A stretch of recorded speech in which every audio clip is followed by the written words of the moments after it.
Rain World, a beautiful indie game with a great reputation and a cult following, which means that everyone likes it, right?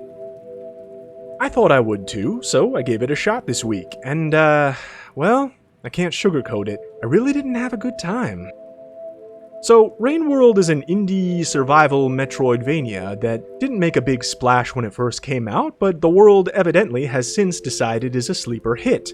Or at least the content creators I follow seem to think so. Now this is kind of embarrassing to me, because I pride myself on keeping tabs on this sort of thing, being aware of what's flying under the radar, and the fact that this one kinda slipped under it left me a bit miffed, so I considered it my duty to check it out. It's a Metroidvania, I guess, similar enough to Hollow Knight or Ori and the Blind Forest, but that really doesn't do it justice. Although, weirdly, all of those games have a cute, glowing white character with beady eyes, which is weird that that's so prevalent now that I think about it, but that's neither here nor there. First impressions were interesting. Your bright-eyed little slug cat gets dropped into the world with no instructions, just a wide open space for you to explore and slither through. I was perplexed. Where do I go? What do I do? But then, once I got a few hours in, I thought, no, seriously, where do I go? What do I do? There's no instruction, no real clear direction. You just gotta figure things out. Navigating these environments, which are admittedly very pretty. Some really exquisite pixel art in this game. These backgrounds are,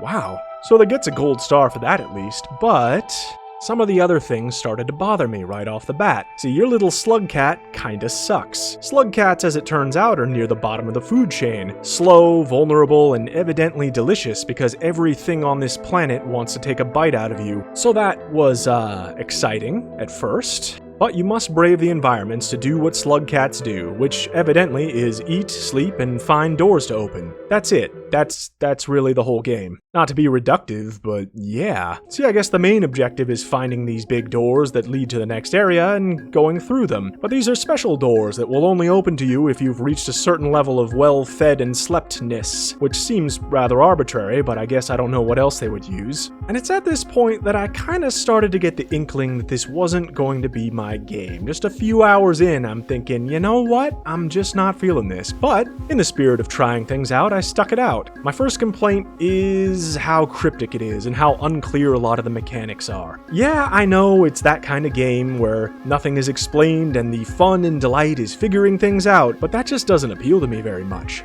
Oh, you're supposed to try things and experiment. But here's the thing, you can die really easily. You can get snapped up in the blink of an eye, and every time you do die, you lose a level, and you have to go out, fill your belly, and sleep again just to get back where you were, and that can take 5 to 10 minutes, so death sucks in this game. And that kind of system really doesn't encourage trying new things because failure really sucks. And the rare times I did find something new, generally by accident, I don't feel excited, I just feel kinda pissed. I think to myself, well, that would have been nice to know hours ago. My second gripe would be the enemies. You see, Rain World has a system where it simulates a living ecosystem where monsters have their own lives and their own paths, and they're semi-random, going from place to place, living their own lives in parallel to yours, and that's cool, that's a neat system, but it means that there's an element of randomness to the game, and sometimes that randomness puts a conga line of enemies in between you and the place you need to be, and you can either wait it out or throw yourself into the mix and pray to the gods that the neon lizards don't snap you up on the way. It's just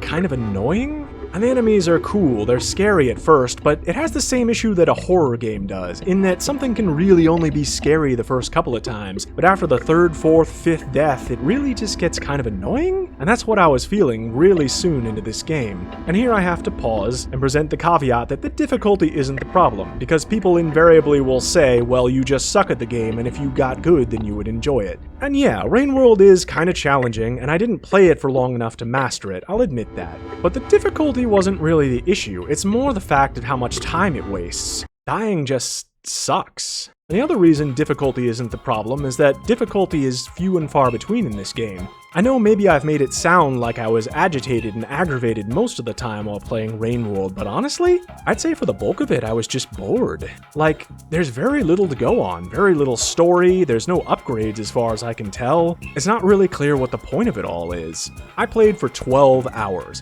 I gave it that much time, even when I knew I wasn't gonna like it pretty early on, but I wanted to give it a chance to see if anything happened, any kind of hook set in. But there's just a whole lot of nothing. There's nothing to strive for.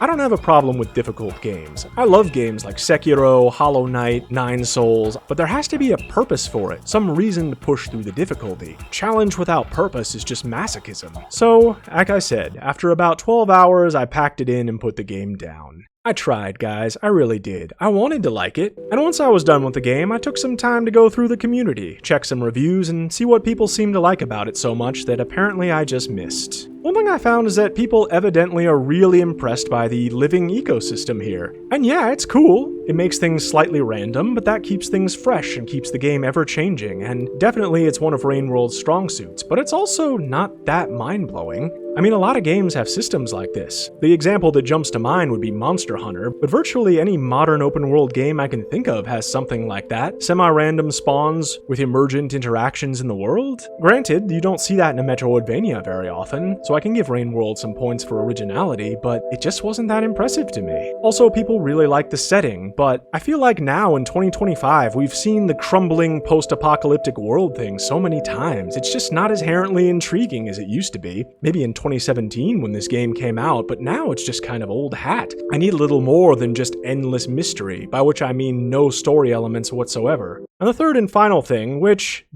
should have been obvious to me from the beginning, is that it's fundamentally a survival game first and foremost, and I'm just not a survival game kind of guy. Look, people who like survival games are a very particular breed. These are the kind of people who will spend 20 hours going out piling up sticks and rocks just to make one shoe, and if they stub a toe and die at the 19-hour mark and have to start all over, they just consider that part of the fun. But for me, I just don't enjoy that experience. I lost a dear friend to survival games. He fell into an arc-shaped pit in the ground and we never saw him again. The last I heard, he's still trying to tame a dinosaur to this day. And that kind of experience just isn't for me. I really get a lot more sensitive about my time these days. When I was younger, I might have been willing to sink hours into this game, pushing through the frustration to discover things, but I'm an old, late 30-something-year-old man now, and I have a lot of games I want to play, and I just don't have the energy for it anymore. And of course, I run a YouTube channel, and I have deadlines and production schedules to adhere to, and that certainly doesn't help. But once I realized what RainWorld truly was and what the soul of the gameplay experience is, even though I don't like it, I kinda get why people do. And hey,